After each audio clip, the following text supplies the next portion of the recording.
Hey, what's up, y'all? This is Rottney, and I'm back, and I just wanted to come and run my mouth and talk about the haters and the mess. All right, y'all. So, shout out to Team. What do y'all call yourself? Team Breezy? Team, I don't know, child. Team Hater. Okay. I don't see how you can hate from outside of the club. You can't even get in. Leg out. Chris Brown, he just revealed himself as not only someone who likes to knock a woman's head between a washer and a dryer, allegedly. Not only is he an alleged colorist, not only does he have an alleged temper problem, but he's also now, I think most people will consider him a hater. So last night, Bad Bunny shut it down at the Super Bowl halftime show, and Chris Brown decided to go to his Instagram page and write, "I think it's safe to say they need me." Well, based off of the numbers that have now hit the internet, it says Bad Bunny's 135.4 million live viewers makes his performance the most watched halftime show in Super Bowl history, surpassing Kendrick Lamar's 133.5 live viewers from last year. So no, Chris, they don't need you. Okay.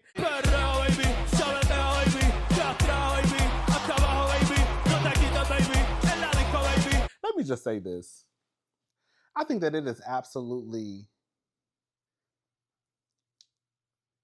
it's just some hating ass shit. You know, for you to be outside of the club, hating on the people that's inside the club. Ain't that what you said, Chris? You said something like that. I remember. I don't see how you can hate from outside of the club. You can't even get in. Leg out. I just don't understand why people can't be happy for other folks. I think that what Bad Bunny accomplished last night, the amount of support that he has received, I think is amazing. I was one of those people who really just wanted to tune in and show support, really just to, shut down whoever has something to say. I know that, were a group of people out there who are trying to put on another concert. We don't even have to name those people, to basically try and get his numbers to be reduced. And as they can see, it did not pay off. So I'm really happy that even if you did not, I'm not a fan of Bad Bunny. I don't know anything about Bad Bunny. But for those of us who are not even fans of him and his music, who just wanted to stand in support, right? I think that's amazing. I really do. I would think when I see people online who have the most negative thing, I'm happy that people are tugging on Chris Brown's wig. This is probably the one time that I can recall where when I go to the comments section, people are like, "Chris, you sound like a hater. Chris, shut up. You sound bitter. Why are you so angry? Why can't you just support?" This is one of the few times, if not the only time, honestly, where I can say when I logged onto the internet and it had to do with Chris Brown, most people were on one accord. So I'm happy about that. Um, is Chris Brown ever going to perform at the Super Bowl? I don't know. Is he needed? No, he's not. I think the route that they're going, um, whomever's making the decisions, Jay-Z and team, the route they're going with securing artists like Kendrick Lamar, Bad Bunny, that feels very intentional. And I don't know how Chris Brown would um, fit into the intent that I feel um, that we're seeing. Yeah.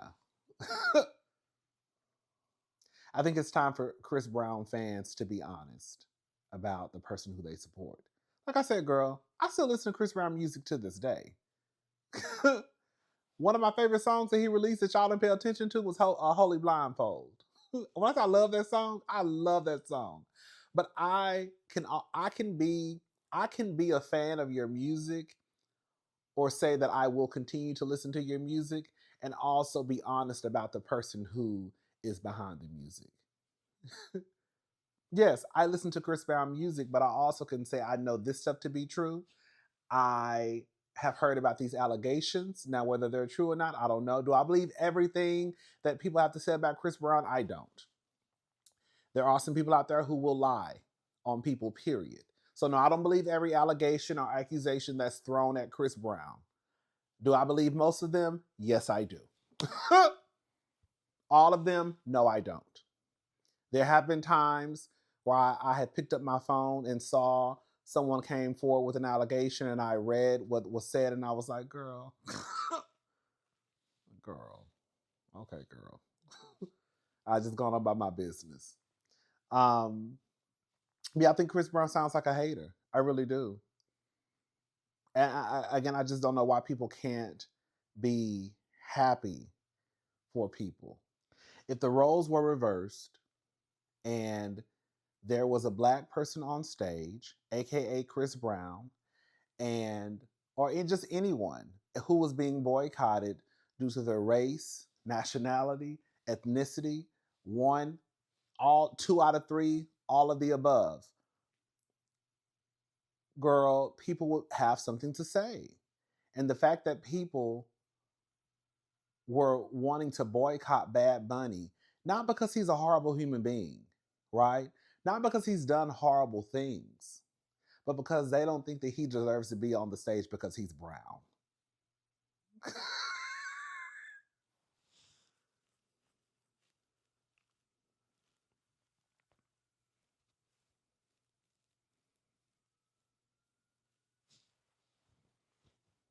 You see what I'm saying?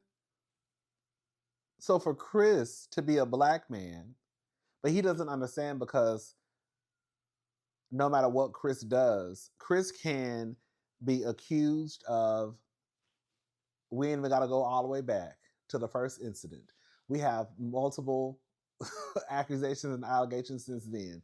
We just heard some nigga come out from across the pond, girl, saying how Chris knocked him upside the head with a motherfucking tequila bottle, allegedly. 1942. Girl, Don Julio act a foolio, nigga. If people did not want to see Chris Brown on stage, again, not due to him just being a horrible human being, but because they don't want to see some brown person or someone who belongs to a certain culture that they don't understand to be on stage and live out loud and proud, girl, that's a nasty work. I was about to go into a whole rant. But yeah, I just think that we need to learn how to support people. And you would think that Chris would, instead of him being a hating ass nigga, he would say, you know what? Let me um let me stand in solidarity with a fellow artist, just another human being who people are trying to shut out um, because of who he is and who he represents and what he represents. But no, he wants to get on and get on Beyonce's internet and be a hater. Girl, what they say, you're not with us, you against us. Yeah, that's what it comes down to. And I don't know why Chris thinks that he's deserving to be on the Super Bowl stage, or why he feels as though he's needed when the numbers. What did Jay Z say? Wasn't it Jay Z who said men lie, women lie, numbers don't? The numbers telling a whole different story, baby boy. Hey, shout out to Bad Bunny. Bad Bunny fine as hell too. Okay, I didn't know what was going on last night. I didn't have to. Baby, let me tell you, I heard a beat. That's all I need to hear. Okay. I don't know what that man was saying. That man could have been saying, fuck all y'all, and I hope y'all drink bleach and die. And I was over here, girl. Oh, drink bleach and die. Girl, I was over here just moving my shoulders. Hey, hey, I'm bitty bitty bum bum. I'm bitty bum bum. I'm bitty bum bum. Hey, ow, bitty bum bum. Hey, I'm bitty bum bum. I'm bitty bum bum. Hello, say, not gonna say no, don't say that, nan. Bitty bum bum. Okay. Serious, baby. I was having a good time. I didn't know what was going on stage. Sure didn't. But baby, all I needed was a motherfucking margarita and some hot tamales. Okay, bitch. Just give me a margarita. Okay? Give me an old nasty Rita. Baby, give me some tequila, baby. Let's have a good time. Turn the music up, baby.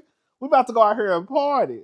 Oh, and I did want to add this. You know, the thing that really makes my asshole itch is the amount of people that I have seen online having something to say because, oh, I don't understand what he was saying on stage, or, you know, why did they have to put somebody on stage who is singing mostly Spanish? Girl, shut up.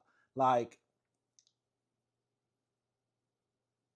you will travel near and far, whether it is Miami, Puerto Rico, the Dominican Republic, um, Cancun, Mexico, Brazil, girl, whatever, girl, whatever.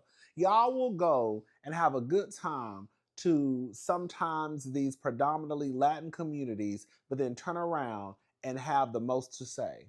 Be the first one on Cinco de Mayo, girl, getting 50% off on nachos and margaritas, but have the most to say because, girl, you don't know what's going on stage. If you don't shut the fuck up and learn something, ho,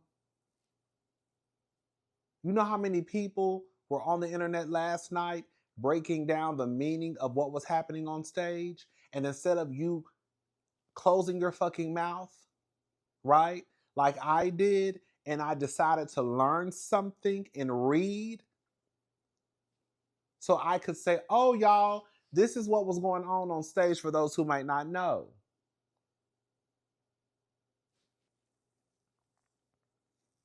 I don't understand what they were saying. Bitch, half of the time I don't understand what most of these motherfuckers be saying, English or not. Okay? Bitch, you know how many rap songs I done listened to and I don't know what the fuck they be talking about? Remember it was a new rap style where they would be mumbling. I guess that was like the new style of rapping, like with Kodak Black and some of the other boys and girls. And I'd be like, girl, what's going on? Y'all say they speaking English, are they? I just think that, girl, we need to step out of, not we, girl, not we, girl. It's okay to recognize um, other cultures, and just because you may not 100% understand it, um, it's not okay just to be so quick to dismiss it, um, because it just makes you look ignorant. It just makes you look ignorant, and that's really the nicest way to put it. You look ignorant. I just saw a group of black people, girl. I just saw a group of black people talking about why they have to put him on stage. I didn't even know what he was saying. Girl, shut up. Girl, a lot of us didn't know what the fuck he was saying. But girl, we caught the beat and we was throwing our asses in the circle and having a good time. Okay? And just because you don't understand what they were saying, bitch, learn what he was saying. How about that? How about that? In my Miss Evelyn voice. Learn what he was saying, bitch. Okay?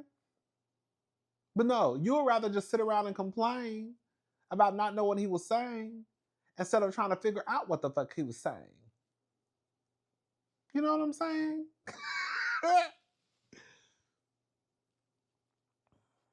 I think it's a cop. It's not okay to reside in ignorance for the rest of your life. We are too old not to want to learn. We are too old not to want to at least know a tad bit of what's going on in the world. We are too old when somebody puts something in front of our faces, like last night at the Super Bowl, not to be able to pick your fucking phone up and say, "Oh, I wonder what this meant," or "I wonder what that was about." Oh, because this is the thing. Once you like something on Instagram, other stuff will start to pop up that has to do with that topic. You know? Anyways, I just had to come back and say that part. All right, y'all. So this is according to TMZ. Are you surprised? Well, they didn't say that. That's what I said. Bitches, you surprised? Okay. It basically says Cardi B and Stefon Diggs heading to Splitsville? Question mark. Cardi B and Stefon Diggs could be dealing with some trouble in paradise. At least that's what fans think after the two unfollowed each other on Instagram. Of course, this comes on the heels of Diggs and the New England Patriots Super Bowl loss to the Seattle Seahawks. Eagle-eyed fans were quick to notice them following, and we checked for ourselves. It's legit. That said, it's unclear whether the unfollowing happened before or after the tough loss. The potential split is sending shockwaves online. Not only does it follow Stefon's disappointing defeat, but it also comes just a few months after the couple welcomed a baby boy in November 2025. If something did go down, it appears to be recent. Cardi had been a total ride or die throughout the shout out to all the people out there who ride or die, because I can't do it. Girl, I can't. Get somebody else to do it. Okay? Get somebody else to do it. Baby, that's not my ministry. I'm not riding or dying for nobody except my goddamn self. Anyways, Cardi has been a total ride or die throughout the Pat Super Bowl run, regularly at games, proudly backing her man on social media. However, she didn't seem too enthusiastic about Stefon on Saturday night. Inspiring message for Stefon before the game. One inspiring message for him. Good luck. How we celebrate? How we celebrate if you win the Super Baby, that sounds like some shit I'll say. Good luck. Girl, fuck that nickel. Okay. We reached out to a rep for Cardi so far, no word back. Listen, I will say I heard people saying this yesterday or the day before yesterday. I can't remember. And I was like, girl, whatever. But now I do believe that they probably did break up. Some people are saying that they've been broken up. But based off of Cardi's response, could it just be, I'm mad at him? Yeah, it could be I'm mad at him. So girl, fuck that nigga. They could be, girl, laying in the bed right now, as far as we know. We don't know. But I can see why people think that they're no longer together. Would I be surprised if Cardi and Stefon were not together anymore? No, I would not. It's no shade to Cardi. We love Cardi. But we all know that Cardi was really just out here, fucking a nigga and just end up with a baby. I mean, it happens to bad bitches all the time. Okay. I mean, bitches get knocked up all the time with niggas who they really don't plan to get pregnant by. Sometimes it is what it is. But we've talked about that to nausea about Cardi B and Stefon. But yeah, I wouldn't be surprised. I don't think a lot of people would be surprised. I think it was just one of those scenarios where Cardi B was fucking on a nigga, and girl, she's one of those girls who, girl, you look at her, she gets pregnant. Girl, one of my friends. Shout out to one of my friends. She the same way. She got 5 kids. Okay, I said, we always have a joke. I used to be like, bitch, if you was Big Mama back in 1965, bitch, you would have about 23 kids. Because, bitch, every time I look up, you and your husband having a motherfucking baby. What the fuck? Okay, bitch, you ain't tired? Bitch, you don't want no kids? Hell no. Bitch, you got enough for everybody. Bitch, you got 5 children. Okay, shout out to my friend. Anyways, we were just texting the other day. I need to text her back.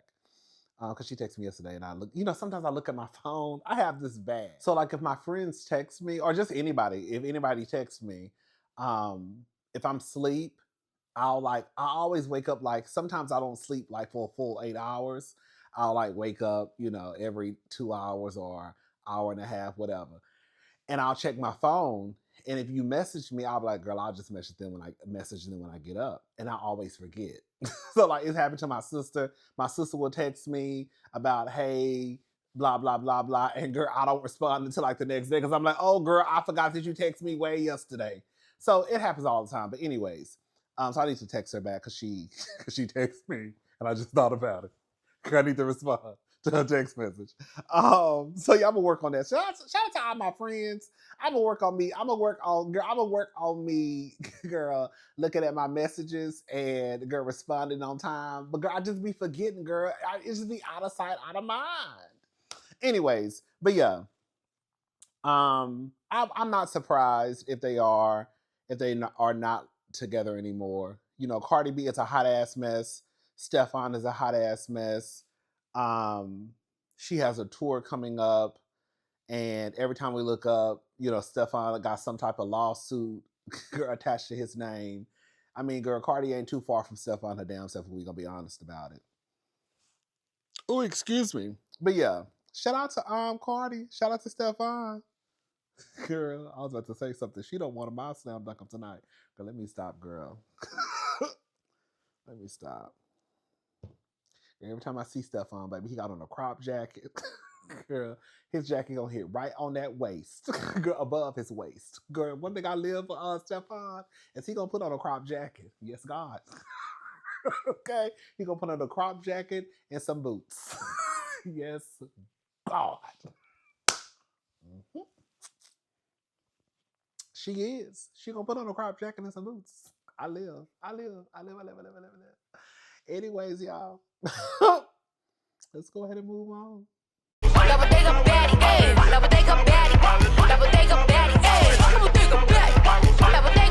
This is some sad news. This is according to the Jasmine brand.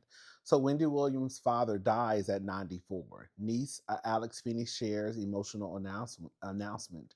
So Wendy Williams' family is mourning a heartbreaking loss. The media personality's father has died at the age of 94. I mean, girl, for real, girl. That's not. I mean, I guess it's sad because it's a father, but girl, that's a nice time. I mean, that's a nice, a nice time. That's a nice little life to live. 94. Girl, I was just talking to my sister the other day, and I was like, girl, I can die about 90. Like, I wouldn't mind making it to 90, especially if I'm in good health. Now, if my health has just declined and girl, I'm old and I'm just, girl, just shriveled up, can't go around, girl. Take me to the king. Girl, take me to the king, girl. It's time to go home. Okay. Girl, all my friends probably dead anyways. Girl, I'm the last one living, girl. The last Mohican. Girl, it's time to go, girl. I'm tired. Okay. But 94 is a good age to make it to. So I guess it just really depends on how you look at it. I'm sure that because this is their grandfather and father, that it's, you know, sad for them. But, you know, if they wanted to look at it through a different lens of he lived a good long life, 94 is, you know, that's a time to be had. You know what I'm saying? Anyways, Finney announced the passing on social media, writing that her grandfather lived a life filled with extraordinary love, strength, brilliance, and wisdom. She expressed comfort in believing he is reunited with his wife and continuing to watch over the family. In her message, Feeney described her grandfather as an author, educator, and historian who poured into both his family and community, calling him a man of great intellect whose legacy will live on through generations. She also shared the depth of her grief, admitting she struggled to find the right words while honoring the impact he had on her life. I miss him tremendously, she wrote, adding that her love for him is endless. Feeney closed a tribute by noting how deeply her grandfather shaped her journey and thanked him for for the guidance he continued to provide even in passing. At the time of the publication, Wendy Williams had not publicly commented on her father's death, but messages of condolence have poured in online as fans and supporters send love to the family during this difficult time. So yeah, you know, it's sad. It's really sad, you know. But the positive way to look at it is, you know, like when my grandmother passed away, it was very emotional. But the way that helped me kind of get through was like she doesn't have to really struggle anymore, you know, because she was sick. And now she can just, you know, rest and not have to worry about pain. So yeah. So I guess it just depends on how you look through it. But, you know, for those who have lost a loved one, it can be very difficult, but you know, once you kind of start to work through the motions, um, everything will be okay. And again, with their father, grandfather living until he was 94, that's amazing. That's amazing. All right, y'all. So that's it. I will talk to y'all later. Have a good night. Bye, y'all.